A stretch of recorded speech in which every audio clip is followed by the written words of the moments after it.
سلامونه ګرانو دوستانو، په دې هیله چې ټول به راته روغ او جوړ په روان نړیوال جنګ کې افغانستان تر دا مهاله ډېرې خوندورې په زړه پورې لوبې کړې دي چې تېره شپه یې نیدرلینډ لوبډلې ته ستره ماتې ورکړله.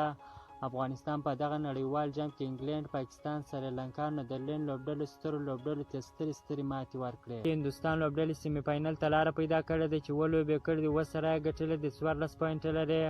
پر دویم لمبر بیا ساوت افریقا ده چې 7 لوبې کړې دي، 6 یې ګټلې دي، 7 یې بایللې ده، 12 پوینټه لري. پر دریم لمبر بیا استرالیا ده چې 6 لوبې کړې دي، 4 یې ګټلې دي، 2 یې بایللې دي، 8 پوینټه لري. پر څلورم لمبر بیا نیوزیلینډ چې 7 لوبې کړې دي، 4 یې ګټلې دي، 3 یې بایللې دي، 8 پوینټه لري. پر پنځم لمبر بیا افغانستان دی چې 7 لوبې کړې دي، 4 یې ګټلې دي، 3 یې بایللې دي، 8 پوینټه لري. پر شپږم لمبر بیا پاکستان دی چې 7 لوبې کړې دي، 3 یې ګټلې دي، 4 یې بایللې دي، 6 پوینټه لري. هندوستان لوبډله خو ډایرکټ سیمي فاینل ته لاره پیدا کړې ده. داسې ساوت افریقا لوبډله هم پوره چانس ده چې سیمي فاینل ته لاره پیدا کړي، 12 پوینټه ورسره دي. داسې استرالیا، نیوزیلینډ، افغانستان، پاکستان کې په دغه 4 لوبډلو کې به کومه لوبډله سیمي فاینل ته لاره پیدا کړي. افغانستان که سیمي فاینل ته لاره پیدا کوي نو استرالیا او ساوت افریقا لوبډلې ته به هم ماته ورکوي چې د 2023 سیمي فاینل ته لاره پیدا کړي.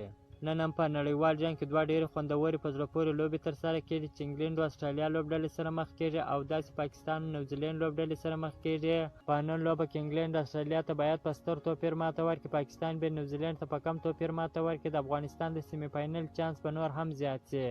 که مو چیرې دغه ویډیو خوښه شوې ده، په چینل کې نوی یاست نو حتما مو چینل هم در سره سبسکرایب کړئ. که مو د فیسبوک پیج تر اوسه نه یې فالو کړی نو حتما مو فیسبوک پیج هم در سره فالو کړئ. تر بلې ویډیو پورې د الله په امان.